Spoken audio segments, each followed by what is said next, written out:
Saquon Barkley, Dave, has made his decision. He did declare for the NFL draft, and he has a nice swan song as Penn State gets, I believe, their signature win they needed, Dave, to cap off the 2017 season.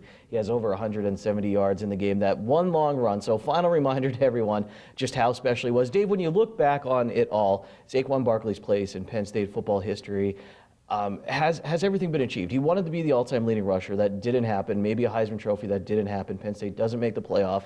I wanted to get some of the negative out there because there's so much good when it comes to Saquon Barkley. Yeah, and remember, he did that all in 3 years, too. I mean, the time he came, the time in Penn State's history when he came, Penn State was looking for, thought maybe it would be Christian Hackenberg would be that guy to, get Penn State past the scandal-ridden years. But it turned out to be Saquon Barkley, just electric personality. We talk about people doing things, in the community and being a face of an ambassador for a program, if you will. And he's been, as great as he's been on the football field, he's been even a better person off the field, and he vowed to keep doing that, representing the blue and white. And you see him do interviews now, and he's, soft-spoken, but he's sure of himself. He's not very confident in his abilities. He knows his place in history. And, like I said, very intelligent, and he wants to do our job at some point, too, like, go into journalism. And you can see when his playing career is over that, he analyzes the game, he studies the game, and, an ambassador for the game, whether it's at Penn State or anywhere else. And whatever NFL team is fortunate enough to get him, that's going to be a boon for that team.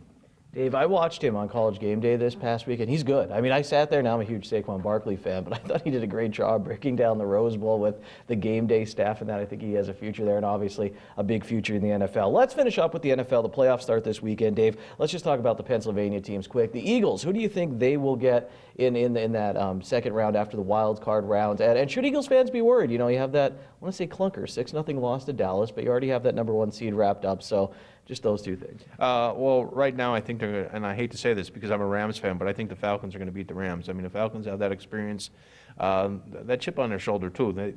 People are going to forget that they were ahead in that Super Bowl game last year, 28-3 in the fourth quarter or late third quarter. Falcons are still a very dangerous football team too, going to Los Angeles.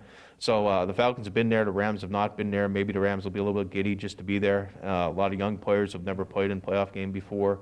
So I think that, Falcons win that game, then they go into Philadelphia, and then test will be on the Eagles. But, Eagles got a chance now to regroup, after a couple of games where they haven't played well. It gives Nick Foles a little bit of chance to, compose himself a little bit. And maybe Coach Doug Peterson will, scale back the offense a little bit and rely more on the running game because they do have a strong running game.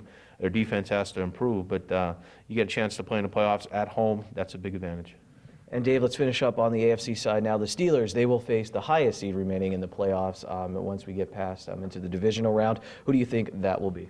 I don't know. It could. That's wide open as well. I mean, it could be the Buffalo Bills. The way the Bills are playing, they're playing a lot of energy right now too. I think Steelers fans would like another crack at Jacksonville because Jacksonville really humiliated the Steelers during the regular season. If I'm not mistaken, Ben Roethlisberger had 5 interceptions in that game. So you would think that it would be a little bit different because it might be a little bit colder in Pittsburgh this time of year compared to when they played in September or October. So, I think Steelers are going to play the Jaguars again. I think the Steelers are, waiting for them. And I think the Steelers have been, a couple blips in the, a couple during the year, but they've been solid all year. And they're a team I think it's going to get to the Super Bowl because they really could have beaten the Patriots during the season. Patriots, again, be tough to beat on the road, but if anybody can do it, it's Steelers.